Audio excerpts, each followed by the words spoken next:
Hello, I have for you this book, Those Darn Squirrels and the Cat Next Door. Who makes the best pies? You'll see. Old Man Fookwire lived on the edge of the forest, just outside town. He was a terrible grump, and in the wintertime, he was even grumpier than usual. Whenever it snowed, he would shut his eyes tight and think of summer. He missed sunshine, suntan lotion, and weenie roasts. But most of all, he missed the birds who flew south when it got cold.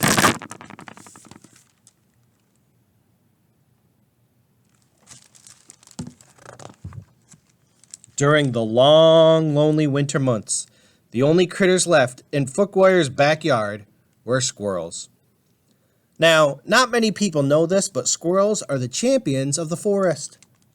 They are craftier than beavers, smarter than foxes, and swifter than rabbits. They are also full of mischief.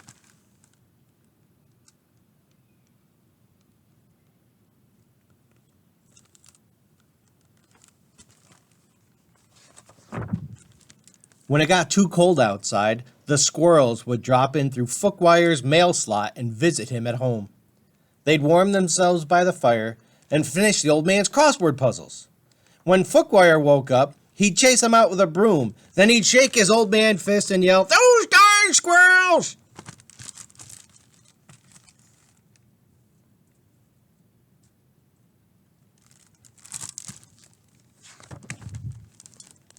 Old Man Fookwire thought spring would never come, but eventually the forest bloomed and the birds returned from their winter vacation. Whirlybirds chomped on tumbleberries, bonga birds snacked on honey snaps, and the flugelbird ate farfel seeds until he got so full he had to lie down. Fookwire danced through the yard with delight. He set up his easel and brushes, then he painted the birds till he got blistered on his fingers. Tired and happy, the old man went inside for a quiet afternoon snack. Suddenly,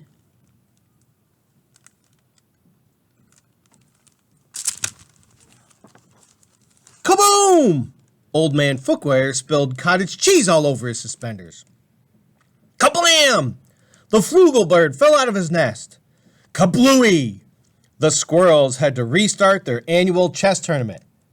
The noise was coming from the house across the stream. It was the sound of a small woman unloading enormous crates and moving in.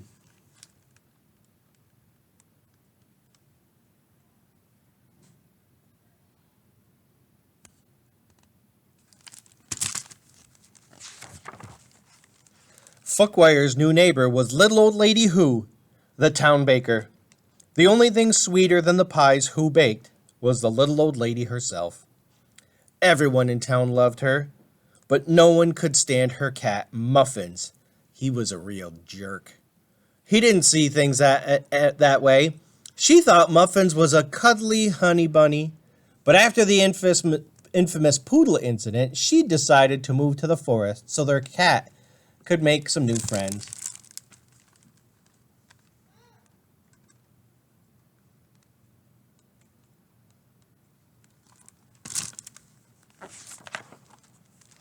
After unpacking her crates, little old Lady Who baked a tumbleberry pie. Then she and Muffins went to say hello to their new neighbor. Fookwire despised conversation, so he hid behind the drapes.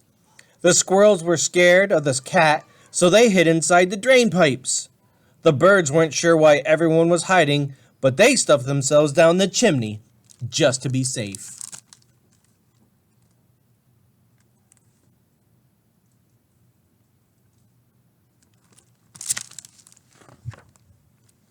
Eventually, Who got tired of waiting for Fookwire to answer the door.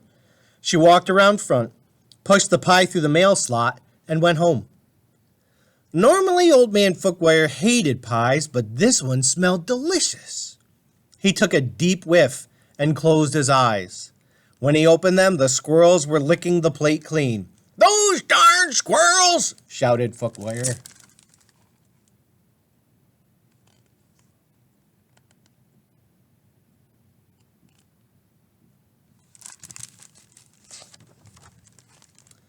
Full and happy, the squirrels stumbled from the house, where Muffins ambushed them. The dastardly cat grabbed one squirrel and gave him a wet willy. He snatched another one and gave her a noogie. Then he tied two squirrels' tails together. Luckily, little old Lady Who returned before Muffins could do much more. She scooped him up and scratched him under the chin. "Come now, Snookums," she cooed. "It's time for dinner. You can play with your new friends another day."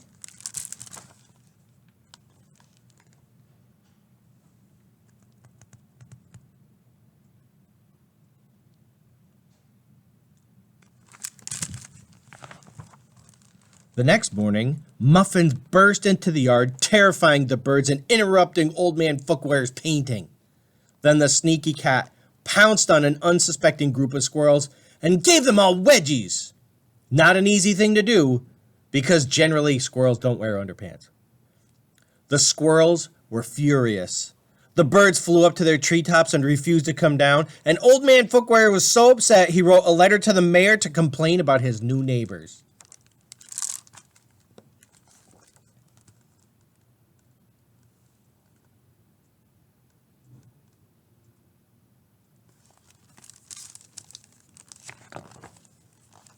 That night, the squirrels held a meeting to figure out what to do about the cat next door.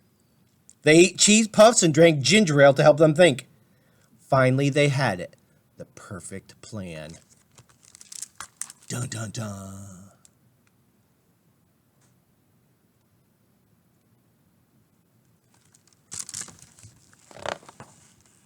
When Muffins came over the next day, the birds were feeding peacefully beneath a tree. A wicked smile came over the cat's fluffy face. He wriggled his haunches and launched himself through the air.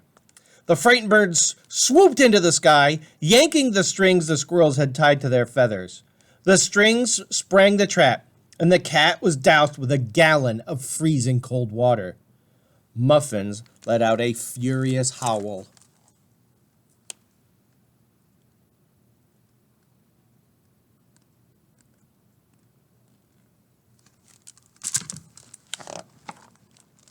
Old Man Footwear ran outside when he heard the terrible noise. "Great googly moogly!" he exclaimed. "That pathetic wretch is no bigger than a squirrel!" It was true. Underneath all his fluff and fuzz, Muffins was nothing but a skinny malink. He lowered his head in embarrassment and sloshed his way home as fast as he could. The squirrels' plan had worked perfectly. They gave each other high fives. The Baba birds snickered, the Yabba birds chuckled, and the Flugel birds enjoyed a hearty guffaw. Footwear snapped his suspenders with delight. "Those darn squirrels," he said fondly.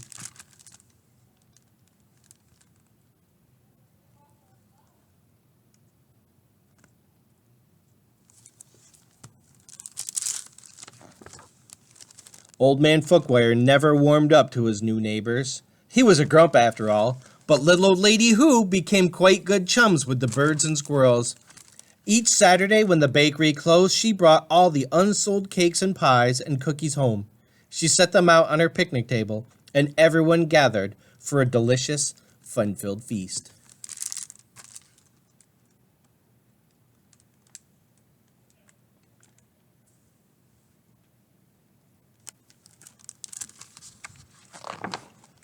Everyone except the cat next door, who refused to leave the house ever again.